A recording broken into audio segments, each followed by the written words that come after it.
How to make rules appear on the side of your Discord server.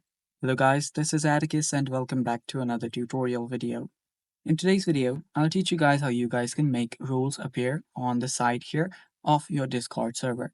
So without any further ado, let's dive right into it. First step, open up your Discord. On your Discord, tap on your Discord server's name right here.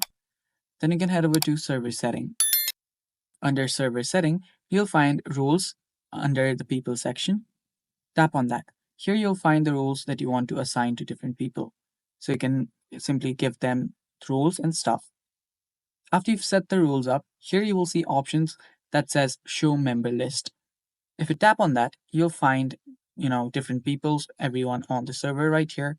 And after you tap on the person's name, you'll find what rule they have on your server. As you can see right here, this guy is a mod. And that's basically how you can do this, guys.